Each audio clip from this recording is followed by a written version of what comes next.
Koneksi antar materi modul 2.1 memenuhi kebutuhan belajar murid melalui pembelajaran berdiferensiasi. Oleh Bapak Randy Aprijal Eskom CGP Angkatan 9 Kabupaten Langkat.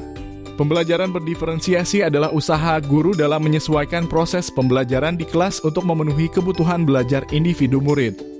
Bagaimana cara melakukan pembelajaran berdiferensiasi di kelas? Langkah pertama yang harus dilakukan dalam pembelajaran berdiferensiasi adalah menentukan tujuan pembelajaran. Memetakan kebutuhan belajar murid, menentukan strategi pembelajaran yang digunakan, dan menentukan kegiatan pembelajaran berdiferensiasi yang akan dijalankan. 3 aspek kebutuhan belajar murid, yaitu kesiapan belajar murid, minat murid, dan profil belajar murid. Yang pertama, kesiapan belajar murid adalah kondisi awal suatu kegiatan pembelajaran yang membuat siap untuk memberi respon atau jawaban yang ada pada diri murid dalam mencapai tujuan pembelajaran tertentu. Yang kedua, minat murid merupakan suatu keadaan mental yang menghasilkan respon terarah pada suatu situasi atau objek tertentu yang menyenangkan dan memberikan kepuasan diri. Yang ketiga, profil belajar murid tujuannya adalah untuk memberikan kesempatan kepada murid untuk belajar secara natural dan efisien.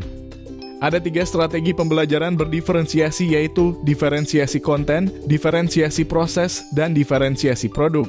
Diferensiasi konten berkaitan dengan apa yang diajarkan kepada murid, tingkatannya bisa melalui tingkat kesiapan, minat, dan profil belajar murid yang berbeda. Setelah itu, diferensiasi prosa adalah kegiatan yang memungkinkan peserta didik untuk melatih dan memahami atau memaknai konten dengan cara membedakan proses yang harus dijalani murid. Dan berdiferensiasi produk adalah bukti yang menunjukkan apa yang murid telah pahami dengan cara membedakan atau modifikasi produk sebagai hasil belajar murid, hasil latihan, penerapan, dan pengembangan yang telah dipelajari. Keterkaitan antara modul 2.1 dengan modul yang lain adalah: untuk dapat melakukan pembelajaran berdiferensiasi, maka guru harus berusaha memenuhi kebutuhan belajar anak sesuai dengan kodrat alam dan kodrat zaman berdasarkan filosofis pendidikan nasional Ki Hajar Dewantara.